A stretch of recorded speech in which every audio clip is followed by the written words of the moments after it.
Good morning. It's Miss Elizabeth here for First Congregational Church of Muskegon's youth worship session for confirmation class.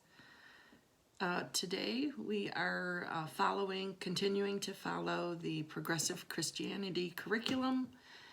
I should let you know that we do not own the copyrights to that, but we are loosely following the curriculum on that. And today we're going to start on a new unit. There are 8 points of progressive Christianity, and today we start to explore the second one, which is that we can learn from the wisdom of many ways of worshiping God. And so we're going to study some different types of traditions. And today's lesson 1, we're going to take a look at Hinduism. This is a religion from India, and just like Christianity has a lot of different variations, so does Hinduism. But some of the basic practices of it and the beliefs of Hinduism do somewhat connect to the beliefs that we have as progressive Christians. So I'd like you to try and keep an open mind and make those connections if you can. So we're going to talk about, first I'm going to read to you some of the quotations from the Bhagavad Gita, which is sort of similar to our New Testament in the Bible. It's scriptural, worshipful writings about Hinduism. So the first one is from chapter 9. It says, "Ah, ye who into this ill world are come, fleeting and false, set your faith fast on me. Fix heart and thought on me. Make me your supremest joy, and undivided unto my rest your spirits shall be guided." Okay, the second one is from chapter 6. "One who beholds my presence everywhere, and all things dwelling in me equally. He never loses loving sight of me, nor I of him, through all eternity." So that's 2 of the readings. Also from chapter 6 of the Bhagavad Gita is this one.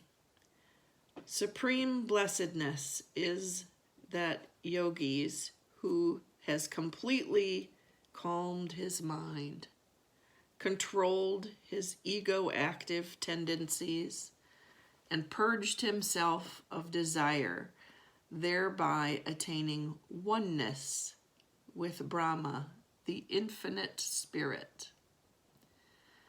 So, I don't know about you, but that is instantly connecting some of our previous lessons. In fact, last week we talked about oneness and how the Mobius strip symbol turned a 2-sided piece of paper into one, and that it represented the infinity symbol.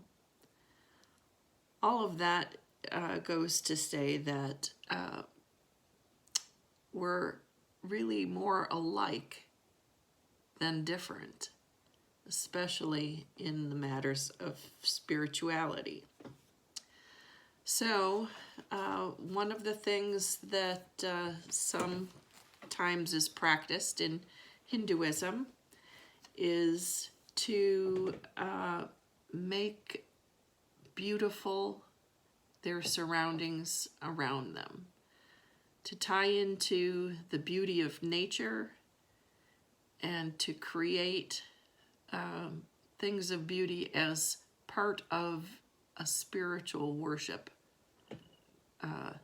And something that is fairly common is that village women in India will create beautiful designs, usually on the ground, with ground up flour,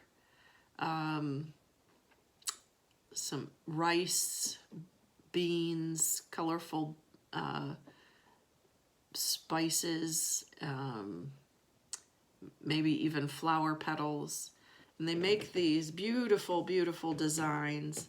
Sometimes they include tiny, small clay lamps in the shape of leaves so that there's an element of fire, like candle flames in it.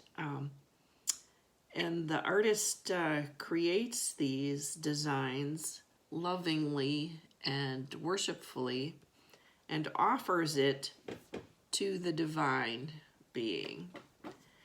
And there is no attempt to make that design permanent.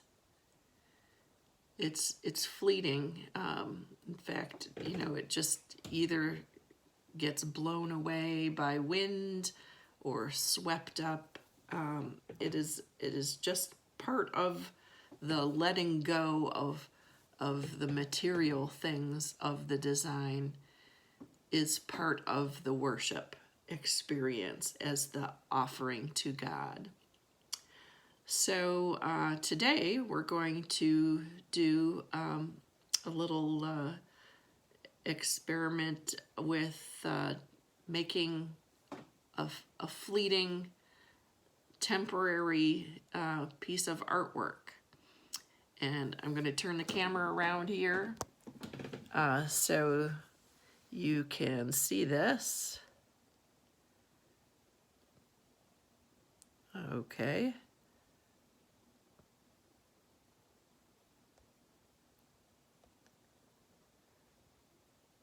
I guess not. Well, here, we'll look at this. I have here a pie plate full of milk. Now this is milk that has come to room temperature. And you can see here I have food coloring in various colors mixed with water in these spray bottles. And so we're going to spray the colors on the surface of the milk to make a temporary design. So here we go.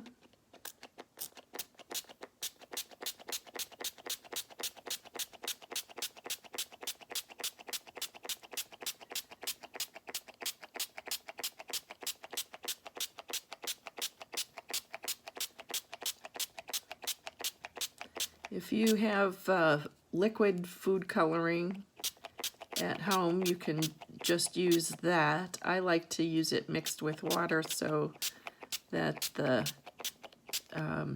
spray bottle has sort of a soft edge effect and it's not just a plain old drop of color. So there we've got our orange in there. Let's put some green.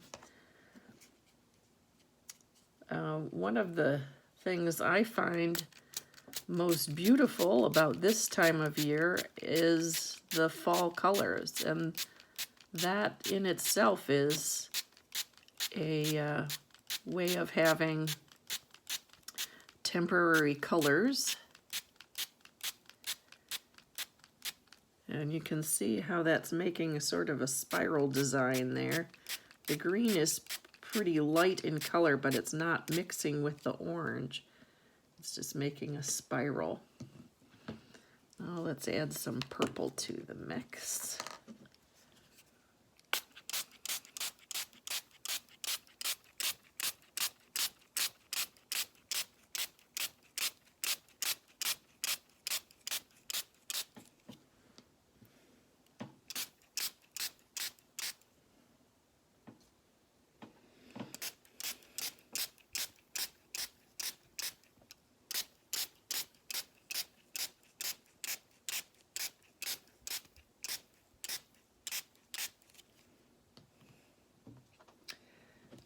So there we have some beautiful colors.